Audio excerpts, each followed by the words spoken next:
The U.S. will take over the Gaza Strip, and we will do a job with it too. We'll own it and be responsible for dismantling all of the dangerous unexploded bombs and other weapons on the site. America के राष्ट्रपति Donald Trump जब से राष्ट्रपति बने हैं तब से लगातार ऐसे बयान दे रहे हैं जिसकी दुनिया भर में मुखालफत हो रही है। गाजा को लेकर खासतौर पर ट्रंप ने जिस तरीके का रुख अपनाया हुआ है उसको लेकर भी कई देश अब अमेरिका के खिलाफ बोल रहे हैं।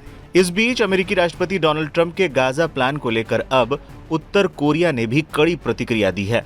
कोरिया ने ट्रंप के इस फैसले को काफी बेतुका और हास्यास्पद तक बता दिया। बता दें कि हाल ही में हमास को राष्ट्रपति डोनाल्ड ट्रंप ने धमकाया भी है। उन्होंने शनिवार तक बंधकों की रिहाई न करने पर गाजा पट्टी में सीजफायर समाप्त करने की धमकी देते हुए कहा कि नर्क के द्वार खोल देंगे।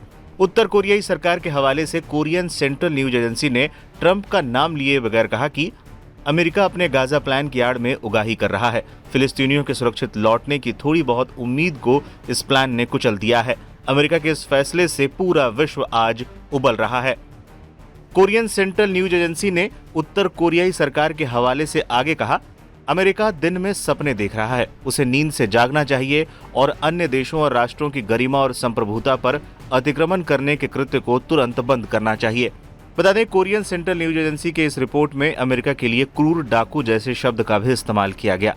उत्तर कोरिया के शासक किम जोंग उन के ट्रंप से अच्छे रिश्ते बताए जाते हैं। अपने पहले कार्यकाल में ट्रंप ने उत्तर कोरिया का दौरा भी किया था। वो ऐसा करने वाले पहले अमेरिकी राष्ट्रपति भी थे।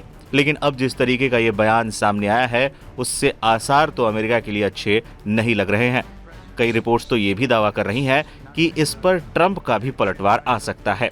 बता दें, हाल ही में राष्ट्रपति ट्रंप ने पत्रकारों से बातचीत में कहा था कि वो गाजा को खरीदकर उस पर मालिकाना हक रखना चाहते हैं। नेतान्याहू के साथ एक संयुक्त प्रेस कॉन्फ्रेंस में ट्रंप ने यह बयान दिया था।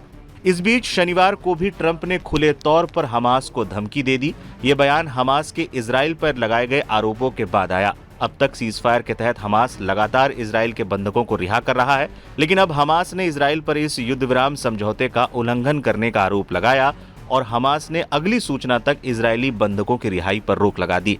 ट्रंप ने हमास से दो टूक कह दिया है कि अगर गाजा में बंधक बनाए गए सभी 73 लोगों को शनिवार तक रिहा नहीं किया गया तो वो इजराइल हमास सीजफायर को खत्म करने और हमास के खात्मे का प्रस्ताव रखेंगे।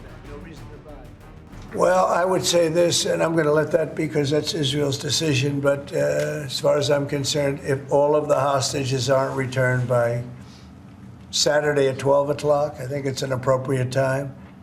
I would say cancel it and all bets are off and let hell break out.